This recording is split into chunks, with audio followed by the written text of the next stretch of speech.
రాష్ట్రంలో చేపమందు పంపిణీకి ఏర్పాట్లు జరుగుతున్నాయి. ప్రతి ఏడాది వలె ఈసారి చేపమందు పంపిణీకి ఏర్పాట్లు పూర్తి చేశామని బత్తిని కుటుంబ సభ్యులు తెలిపారు. వచ్చే నెల 8 నుంచి 11వ తారీఖు వరకు నాంపల్లి ఎగ్జిబిషన్ గ్రౌండ్స్లో మందు పంపిణీ జరుగుతుందన్నారు. అనంతరం దూద్బౌలిలోని ఇంటి వద్ద చేపమందు పంపిణీ ఉంటుందన్నారు. దాదాపు 8 లక్షల మందికి చేపమందు సిద్ధంగా ఉందంటున్న బత్తిని సోదరులతో మా ప్రతినిధి వంశీ ఫేస్ టు ఫేస్. ఈ సందర్భంగా ప్రతి సంవత్సరం బట్టిన్ కుటుంబ సభ్యులు చేప ప్రసాద పంపిణీ కార్యక్రమాన్ని నిర్వహిస్తూ ఉంటారు.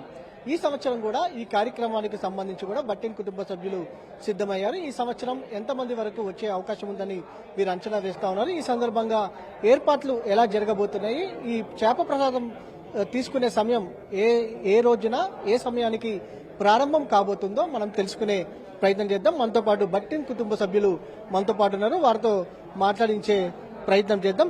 చెప్పండి, ఈసారి చేప ప్రసాద పంపిణీ కార్యక్రమం ఏ రోజున ఏ సమయానికి ప్రారంభం కాబోతుంది అంటారు?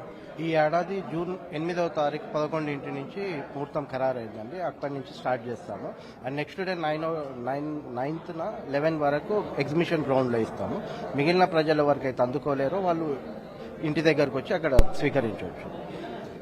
అండ్ ఈసారి మాకు వచ్చే ఫోన్ కాల్స్ దీని ప్రకారం మేము ఎక్స్పెక్ట్ చేస్తున్న పీపుల్ని అయితే 6 to 7 lakhs అని ఎక్స్పెక్ట్ చేస్తున్నాము. చూడాలి ఇంకెంతమంది వస్తారు. అయితే ఎంతమంది వరకు మీరు మందుని తయారు చేస్తా ఉన్నారు చేప ప్రసాదానికి సంబంధించి?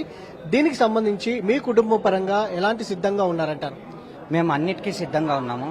ఈ సంవత్సరం కూడా యథావిధి ఎలా అయితే మా ఫాదర్ ఉన్నప్పుడు చేస్తున్నాడు దానికి తగ్గట్టే మేము ఈ సంవత్సరం కూడా అన్ని మెటీరియల్ అంతా తీసుకొచ్చుకున్నాము.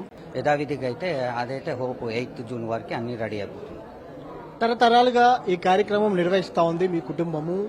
ఈ మొన్నటి వరకు బట్టిన్ అరుణాథ్ గౌడ్ గారు నిర్వహించినటువంటి పరిస్థితి మనం చూస్తాం. ఈ కార్యక్రమం వారి అనంతరం మీ కుటుంబం మిగతా వాళ్ళందరూ కూడా మీరందరూ కూడా కలిసి నిర్వహిస్తా ఉన్నారు. వారు మీకు చెప్పినటువంటి సూచనలు సలహాలు ఏమంటారు? మాకు దీన్ని చేప ప్రసాదం ఎలా చేయాలి అవన్నీ మేము చిన్నగా ఉన్నప్పటి నుంచే వాళ్ళు ఎంత పెట్టుకొని మా అందరు అన్నతమ్ముళ్ళ మేమందరం అన్నతమ్ముల మా డాడీ వాళ్ళ అన్నతమ్ముల పిల్లలం అందరము ఆ జనరేషన్ అయిపోయినాక ఇప్పుడు మా జనరేషన్ ఇది. అయితే ఈ జనరేషన్ మా అన్నలు తమ్ముళ్ళు అందరు కలిసి మేము ఇప్పుడు ఆ బాధ్యత మేము తీసుకొని ఇప్పుడు మాకైతే ఎలా అయితే చేయాలో సర్వీస్ ఎలా అయితే చేయాలో ఆ బాధ్యత తీసుకొని మేము కూడా ఇప్పుడు ముందుకు సాగాలని చూస్తున్నాం. అంటే మీది ఎన్నో తరం? మాది 5th జనరేషన్. 5వ తరం. చెప్పండి, మొత్తం మీ కుటుంబ సభ్యులు ఎంతమంది ఈ కార్యక్రమంలో పాల్గొనబోతున్నారు? సుమారు 200 పైచిలకు దాకా మా కుటుంబ సభ్యులు ఉన్నారు. మా అన్నదమ్ముల పిల్లలము, వాళ్ళ కోడళ్ళు, మా ఇంటి బత్తిని ఫ్యామిలీకి సంబంధించి 200 పైచిలకు వరకే ఉంటారు. వీళ్ళందరము మేము మిరుగశిల కార్యనాడు ఒక జగల జాయిన్ అయిపోయి మేము ఈ కార్యక్రమంలో పాల్గొని దిగ్విజయంగా సాధించాలనే మా ఒక ఇది అండి. ఎన్ని చేప పిల్లల వరకు సిద్ధం చేస్తా ఉన్నారు? అది గవర్నమెంట్ వాళ్ళు అరేంజ్మెంట్ చేస్తారండి. మేమైతే 3-4 లక్షల వరకు మేము ఎక్స్పెక్ట్ చేస్తున్నాము. మందు మాకు పోయినసారి ప్రకారంగా అంటే కొందరు ఎక్కువ రావచ్చు, తక్కువ రావచ్చు మందులు, కానీ సరిపోయేంత మందుని ప్రసాదాన్ని మేము తయారు చేసి పెట్టుకుంటామండి. ఇది మనం చూస్తా ఉన్నాము. కొద్ది రోజులుగా చేప ప్రసాద పంపిణీ పైన స్తబ్దగా ఉన్నటువంటి విషయం మనందరికీ కూడా తెలిసిందే. కరోనా సమయం కావచ్చు, ప్రజెంట్ యూట్యూబ్ లో కూడా కొంత అసత్య ప్రచారాలు ప్రారంభమవుతున్న సందర్భం కూడా మనం చూస్తా ఉన్నాము. దీని గురించి మీరేమంటారు? 2019 కోవిడ్ అప్పుడు కారణాల వల్ల 3 సంవత్సరాలు జనాలకు వితరణ అనేది ఆగిన ఉండే. కానీ మా ఇంటి దగ్గర దూద్బౌలి దగ్గర ప్రసాదం అనేది మా ఇంటి దగ్గర తయారు చేసుకుని మా కుటుంబ సభ్యుల మటుకు మేము వేసుకోవడం అనేది జరిగింది అన్నమాట. కానీ ఇప్పుడు అసత్య ప్రచారం అనేది జనాలు చెప్పేవాళ్ళు చాలా చెప్తారు, ఎన్నో విధాలుగా చెప్తారు. మంచి కూడా చెప్తారు, కొందరు చెడు కూడా చెప్తారు. ఈ 170 సంవత్సరాల నుంచి కూడా ఈ ప్రసాద వితరణ అనేది కంటిన్యూస్ జరుగుతుంది. ఎలాంటి మీకు నమ్మకం ఉంటే మటుకు వచ్చి తీసుకోవచ్చు.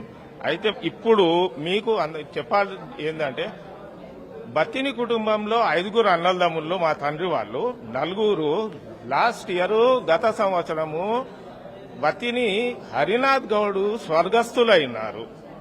బత్తిని కుటుంబంలో అన్నదమ్ములలో 4వ ఆయన కంటే పెద్ద ఆయన బతిని విశ్వనాథ్ గౌడ్ గారు ఇంకా ఉన్నారు. వాళ్ళు ఈ సంవత్సరము వారి ఆధ్వర్యంలో ఈ కార్యక్రమం అనేది జరగబోతున్నది. బతిని పూజా కార్యక్రమం అనేది, దేవుని పూజా కార్యక్రమం అనేది వారి ఆధ్వర్యంలోనే జరుగుతుంది. ఇది ఇతర రాష్ట్రాల నుంచి భారీగా ప్రజలు వస్తూ ఉంటారు ఈ మెడిసిన్ తీసుకోవడానికి చేప వారు వచ్చే వరకు మీరు ఏం చెప్పదలుచుకోవాలి? అలాగ వచ్చేవారికి ఏం లేదండి, ఎంత నిమ్మతంగా వస్తే అంత మద్దతు ఉంటుంది. మళ్ళీ ఇంకొకటి ఏంటంటే ప్రతి ఒక్కరికి దొరుకుతుంది, ఎవరికి దొరకదు అనేది ప్రసాదం ఎవరికి దొరకదు అనేది ఏమి ఉండదండి. మళ్ళీ ఎంతైతే ఇప్పుడు ప్రసాదం వేసుకుంటారో వాళ్ళు దాని తగ్గట్టు మళ్ళీ దీనికి ఎక్స్ట్రా కార్తీ ప్రసాదం కూడా ఇస్తాము. అది కూడా ఖచ్చితంగా పాటించవలసి వస్తుంది. మళ్ళీ దీనికి డైట్ కూడా దీనికి అంత ముఖ్యమే. స్వచ్ఛంద సంస్థలు ఎలా ముందుకు వచ్చాయంటారు? ప్రభుత్వం తరపు నుంచి మీకు ఏమైనా ఏర్పాట్లకు సంబంధించి ఏమైనా స్పష్టమైన హామీ ఏమైనా వచ్చిందంటారా?